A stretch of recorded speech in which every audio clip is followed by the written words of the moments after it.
आज जी लोकल ट्रेनची दुर्घटना घडली त्याच्यामध्ये अप लोकल आणि डाऊन लोकल या दोन्ही लोकलच्या मधून काही लोक ट्रेनच्या खाली पडले, काही लोक ट्रेनच्या आतमध्ये पडले। त्यापैकी 10 लोकांना छत्रपती शिवाजी महाराज हॉस्पिटलकडे कळव्याला घेऊन येण्यात आलं। त्यातला एक जो आहे हा ब्रॉड डेड पेशंट होता आणि बाकी पेशंट्स जे आहेत याच्यातले 2 पेशंट्स ज्युपिटरमध्ये ज्यांना पॉलीट्रॉमा आहे त्यांना ज्युपिटरमध्ये शिफ्ट केलेलं आहे आणि बाकी पेशंट्स ज्यांना थाय इंजुरी आहे, हँड इंजुरी आहे, ते सगळ्या पेशंटची ट्रीटमेंट जी आहे या कळवा हॉस्पिटलमध्ये आता सुरू आहे। जे पेशंट्स आता इथे आहेत मला वाटतं 7 पेशंट, हे 7 पेशंट्स आता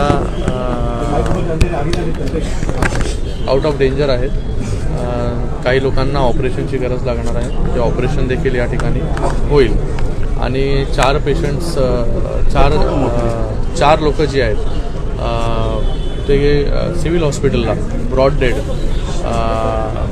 तिथे घेऊन नेण्यात आलं होतं। तर एकूण 5 लोकांचा मृत्यू याच्यामध्ये झालेला आहे।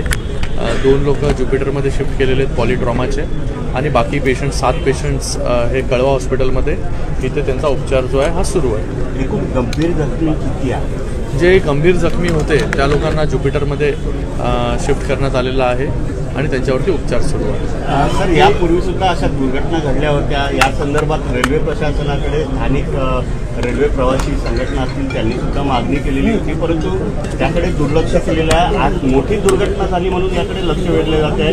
रोज या ठिकाणी अशा प्रकारच्या दुर्घटना वळण आहे, मुंब्रा स्टेशनला एक वळण आहे आणि त्या वळणामुळे मुंब्रा स्टेशनच्या इथे कर्वेचर आहे, वळण आहे आपण जे म्हणताय, आणि तिथे 2 ट्रेन अप लोकल आणि डाऊन लोकल हे पास होत होते आणि जे प्रवासी दरवाजावरती उभे होते ते एकमेकांच्या क्लिअरिटी माहिती नाही अजूनपर्यंत कशा प्रकारे घडलं आहे ते, पण त्याच्यामध्ये दोन्ही ट्रेन्समधले लोक जे आहेत ती खाली पडली आणि त्याच्यामुळे हा अपघात झाला। म्हणजे 2 लोकल ट्रेनमधले पडलेली एका दोन्ही लोकल ट्रेनमधले काही लोकल जे डेथ झालेली आहेत ते ठाण्यावरून कर्जतच्या दिशेने जात होते आणि एक ट्रेन कर्जतच्या दिशेवरून ठाण्याला येत होती। तर काही जे लोक आहेत ते दोन्ही ट्रेनमधले या ठिकाणी जखमी देखील झालेले आहेत। सर, यामध्ये जे आणि जे काही लोक जे आहेत ते ट्रेनच्या आतमध्ये पडलेत त्याच्यामुळे जखमी झाले।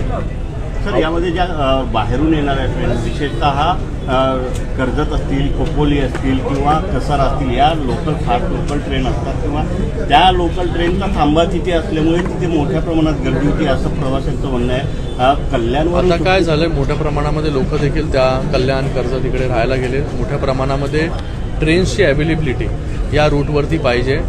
वारंवार मागणी जी आहे ती होत असते प्रवाशांकडून की ट्रेनची संख्या वाढवली पाहिजे।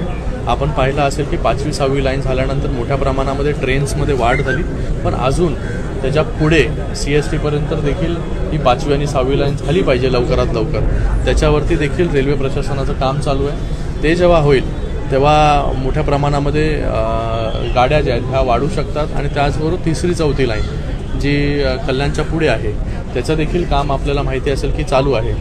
तिथे देखील लँड ॲक्विजिशन चालू आहे। तर सर्व्हिसेस जेवढ्या वाढतील तेवढ्या या सबअर्बन रेल्वेसाठी खूप फायदेशीर ठरतील। लोकांची जी आहे ही संख्या दिवसेंदिवस वाढत चाललेली आहे आणि त्याच्यामध्ये रेल्वे प्रशासनाने ह्या पूर्ण रूटवरती जास्तीत जास्त ट्रेन्स आणि 12 डब्यांच्या ह्या 15 डब्यांच्या कशा होतील त्याच्यावरती देखील लक्ष दिलं पाहिजे। दिव्याला टर्मिनल्स करण्याची देखील एक मागणी होती। दिव्यावरून एक मागणी आहे की दिवा CST लोकल सुरू केली पाहिजे। अगोदर दिव्याला फास्ट लोकल थांबत नव्हती, ती फास्ट लोकल थांबायला लागली आणि आता दिवा CST लोकल याची मागणी आम्ही देखील त्याची लोकप्रतिनिधी म्हणून करतोय। तर एकंदरीत ह्या सगळ्या रूटवरती सर्व्हिसेस जेवढ्या जास्त वाढू शकतील तेवढ्या प्रशासनाने वाढवल्या पाहिजे। हे कधी होईल, जेव्हा 3री 4थी लाईन होईल, 5वी 6वी लाईन जी मुंबईपर्यंत कंप्लीट होईल आणि जेव्हा शटल सर्व्हिसेसच्या माध्यमात म्हणजे प्रकारे या गाड्या देखील धावतील आणि त्या सर्व्हिसेस वाढतील. 12 डब्यांच्या 15 डबे आपल्याला करावे लागतील. तर या सगळ्या गोष्टी प्रशासनाकडे वारंवार आपण रेल्वे प्रशासनाकडे मागणी करतोय. तर लवकरात लवकर इथे अजून सर्व्हिसेस वाढल्या ती हे अपघाताची संख्या जी आहे ती कमी होईल.